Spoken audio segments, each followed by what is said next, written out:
एक राजा अपने राज्य से एक लंबी यात्रा के लिए निकलता है तो सारे गांव वाले उन्हें पानी के जहाज तक छोड़ने आते हैं। तो राजा जैसे ही पानी के जहाज पर चढ़ता है तो उसके गांव का एक आदमी उनके पास आता है और उनसे कहता है कि राजा साहब, जब आप जंगल से होते हुए जाएंगे तब आपको जंगल में 2 फुट का आदमी मिलेगा और वो आदमी आपसे लड़ने के लिए चैलेंज करेगा, तो आप उसे जान से मारे बिना आगे मत बढ़ना।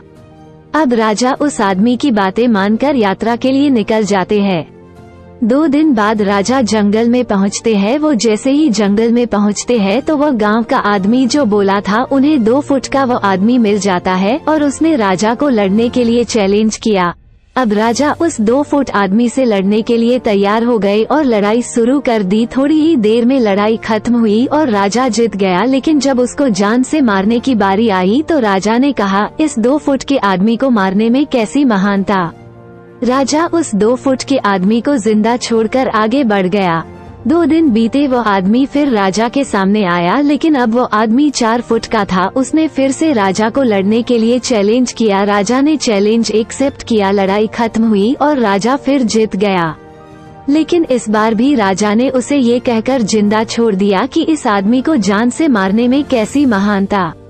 2 दिन बीते, वो आदमी फिर से राजा के सामने आया, लेकिन अब वो आदमी 6 फुट का हो गया था। उसने फिर से राजा को लड़ने के लिए चैलेंज किया। फिर लड़ाई शुरू हुई, फिर राजा जीत गया, लेकिन इस बार भी राजा ने उसे जिंदा छोड़ दिया। अब इसी तरह राजा उसे छोड़ता गया और वो आदमी हर बार 2-2 फुट बढ़ता गया और एक दिन ऐसा आया कि वो आदमी राजा से भी बड़ा हो गया। उसने फिर से राजा को लड़ने के लिए चैलेंज किया, लेकिन इस बार राजा थोड़ा डर गया। लेकिन राजा फिर भी चैलेंज एक्सेप्ट किया। लड़ाई शुरू हुई, लेकिन इस बार राजा बहुत जख्मी हुआ। राजा का एक हाथ टूट गया, लेकिन राजा ने फिर भी उस आदमी को जैसे तैसे करके हरा दिया। लेकिन इस बार उसने इस आदमी को जिंदा नहीं छोड़ा, उसने उसे जान से मार दिया।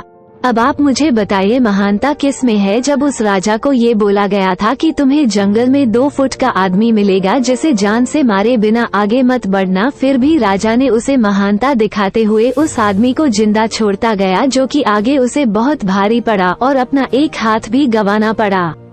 तो अब मैं आपसे कह रहा हूँ कि आपके जिंदगी में कितनी भी छोटी से छोटी प्रॉब्लम आए, उसे खत्म किए बिना आगे मत बढ़ना, क्योंकि कल को वही छोटी प्रॉब्लम आपके सामने बहुत बड़ी बनकर आ जाएगी और इन छोटी छोटी प्रॉब्लम को सॉल्व करने से आपको एक्सपीरियंस होता है और बाद में आपकी जिंदगी में कितनी भी बड़ी प्रॉब्लम क्यों ना आ जाए, आप उसे भी बड़े आराम से सॉल्व करके आगे बढ़ जाना।